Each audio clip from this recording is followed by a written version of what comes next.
اعوذ باللہ من الشیطان الرجیم بسم اللہ الرحمن الرحیم السلام علیکم ورحمۃ اللہ وبرکاتہ۔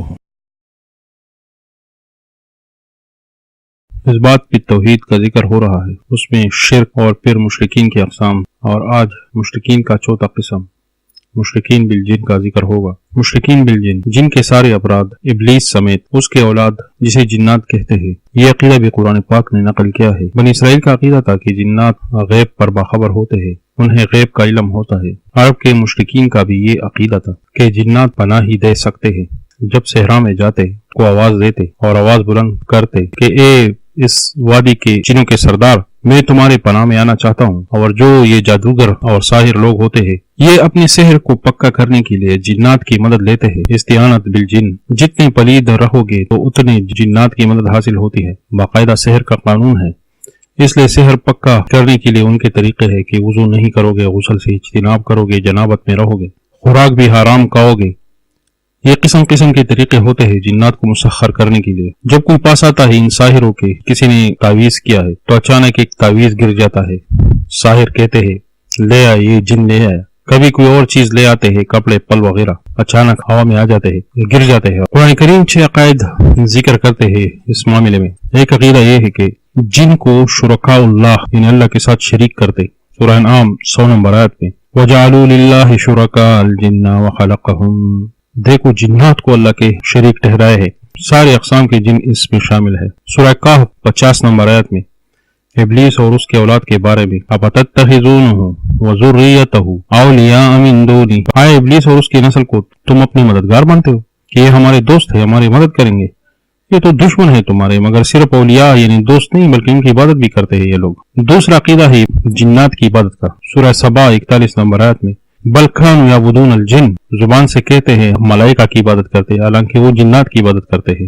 اسی طرح ان کی دعا مدد کے لیے پکار، سورہ نساء 117 نمبر آیت میں یہ بھی ان کا عقیدہ ہے۔ إِن يَدْعُونَ مِن دُونِهِ إِلَّا إِنَاثًا وَإِن يَدْعُونَ إِلَّا شَيْطَانًا مَرِيدًا، سرکش شیطان ابلیس یا اس کے اولاد یا ان سے اپنے حاجات یہ لوگ مانگتے ہیں، عبادت کرتے ہیں ان کے۔ ایک عقیدہ جنات سے متعلق یہ ہے کہ اللہ تعالیٰ اور جنات کے درمیان نسب اور رشتہ جوڑنے کی کوشش کرتے ہیں، کہ اللہ تعالیٰ اور جنات کے درمیان نسب شریک ہے۔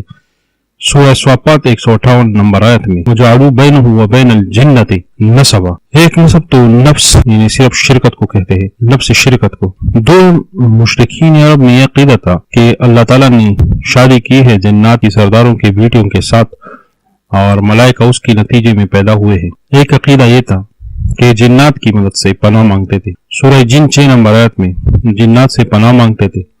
یہ واقعات مفسرین نے تفصیل سے لکھے ہیں سورہ جن میں اس آیت کے نیچے وَأَنَّهُ كَانَ رِجَالٌ مِنَ الْإِنسِ يَعْدُونَ بِرِجَالٍ مِنَ الْجِنِّ فَزَادَهُمْ رَهَقًا، جب وادی وغیرہ میں جاتے، صحرا وغیرہ میں، تو آواز لگاتے کہ اس وادی کی جو جنوں کے سردار ہو، میں آپ کی پناہ مانگتا ہوں، تو پھر جنات ان کے عقیدہ پختہ کرنے کے لیے آثار دکھاتے۔ سید الوادی کے بارے میں جو مجھے بچایا ہے، جب یہ لوگ واپس آتے تو پھر ان کے نام پر صدقات اور نذرانے وغیرہ بھی کرتے۔ ابن کثیر وغیرہ نے جو واقعہ لکھا ہے کہ جاہلیت کے دوران جواب صلی اللہ علیہ وآلہ وسلم مدینہ جا رہے تھے، اور جب صحرا سے گزر رہے تھے اور گڈریا سے ملاقات ہوئی اور پھر اس کے بکری کا بچہ گم ہوا، تو اس چوکیدار گڈریا نے اچانک چالان لگا دی اور کہا یا امیر الوادی جارک، کہ اس وادی کی حفاظت کی امیر جارک، امداد کیجیے اپنے پڑوسی کے ساتھ۔ جن کو آوازیں، ایک آواز اس کے جواب میں آیا، کچھ نظر نہیں آ رہا تھا کہ اس کے بچے کو رہا کر دو، اور ہم دیکھ رہے تھے، وہ بچہ واپس آیا، زخمی بھی نہیں ہوا تھا۔ بعد میں پھر کہا گیا کہ یہ کوئی بیڑیا وغیرہ نہیں تھا،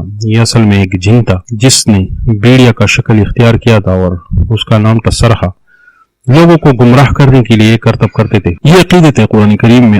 اس کے علاوہ عام ذکر عام بھی ہے، لا تعبد الشیطان، سورہ یاسین۔ یہ شیطان کی عبادت آج کل شروع ہے اس دور میں، اور 1400 سال پہلے اس پر رد کیا گیا ہے۔ یہ بھی ایک معجزہ ہے۔ یہ عابدین شیطان بہت سے ممالک میں پھیل رہے ہیں۔ ساری فتنوں کی ماں یہ عابدین شیطان، یہ عابدین ہیں جو شیطان کی پوجا کرتے ہیں۔ یہ لوگ عورت کے اوپر بلی کو ذبح کرتے ہیں، پھر اس بلی کے خون کو جمع کر کے کھاتے ہیں اور اس عورت کو مقدس مانتے ہیں۔ یہ مذہب انتونی ایک یہودی نے ایجاد کیا ہے، اور اس نے باقاعدہ ایک کتاب بھی لکھی ہے، شیطانی بائبل۔ ہالی ووڈ کے بڑے بڑے پروڈیوسر، ڈائریکٹرز، بڑے بڑے سیلیبریٹیز، بڑے نام اور ادیب اس مذہب کے پیروکار ہے۔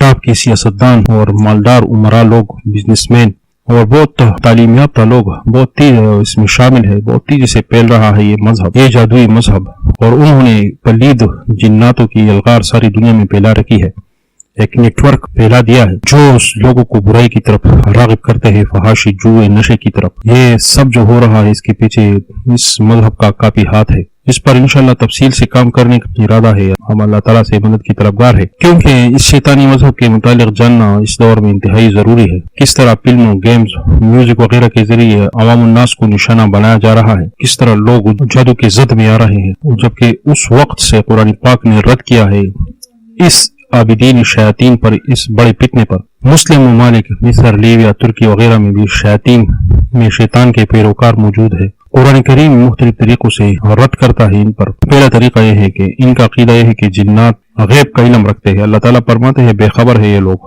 غیب کا علم نہیں رکھتے۔ سورہ سبا 14 نمبر آیت میں، واقعہ سلیمان علیہ السلام میں، اللہ کانوا یعلمون الغیب۔ دوم یہ ہے کہ عاجز ہے یہ جنات، قرآن کا مقابلہ نہیں کر سکتے۔ سورہ بنی اسرائیل 88 نمبر آیت میں، قل لئن اجتمعت الانس والجن علی ان یاتوا بمثل هذا القرآن لا یاتون بمثلہ ولو کان بعضهم لبعض ظہیرا۔ قیامت میں بھی اللہ تعالیٰ فرمائیں گے یا معشر الجن والانس ان استطعتم ان تنفذوا من اقطار السماوات والارض فانفذوا۔ قیامت میں جب یہ لوگ گھیر جائیں گے اور اللہ تعالیٰ ارشاد فرمائے گا، یہ انسانوں اور جنات اگر طاقت ہے تو نکلو یہاں سے، نکل سکتے ہو تو نکلو، کہاں نکل سکتے ہو تم، اتنی طاقت تم نے کہا۔ تیسرا طریقہ یہ ہے کہ مخلوق ہے یہ، والجان خلقناہ، جان ان جنات کا باپ ہے۔ اللہ تعالیٰ فرماتے ہیں ہم نے پیدا کیا ہے، مخلوق ہے یہ تو مخلوق ہے، خلقناہ ہم نے پیدا کیا ہے، اس تخلیق ہے ہماری۔ چوتھا طریقہ ہے عبادت کے لیے پیدا کیے گئے ہیں، یہ بندے ہیں، معبود نہیں ہو سکتے۔ وما خلقت الجن والانس الا لیعبدون، سورہ ذاریات میں۔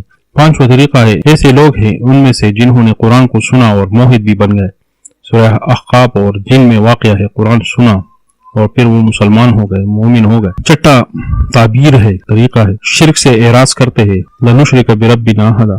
ساتواں طریقہ یہ ہے، قرآن کریم نے زجر کیا ہے اتخاذ ایک جنی پر۔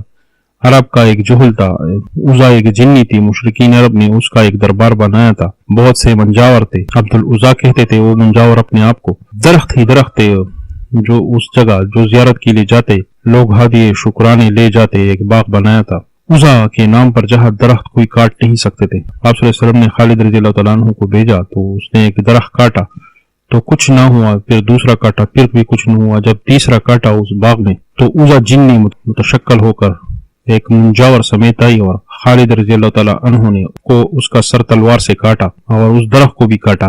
نبی صلی اللہ علیہ وآلہ وسلم کو جب خبر پہنچی تو فرمایا کہ آج کے بعد عزا کی بندگی نہیں کی جائے گی۔ تو یہ 4 مشرکین کے اقسام جس پر قرآن مجید رد کرتا ہے ذکر ہو گئے۔ توحید کی وضاحت کے لیے شرک کے اقسام اور مشرکین کے اقسام کا تذکرہ ہوا کہ توحید پورے واضح ہو جائے تو پھر آگے انشاءاللہ توحید پر بحث کریں گے۔ دعوی توحید، دعا کرتے ہیں کہ یا کریم اللہ ہر قسم کے شرک سے تیری پناہ مانگتے ہیں اور خالص توحید ہمیں نصیب فرما، آمین۔ السلام علیکم ورحمۃ اللہ وبرکاتہ۔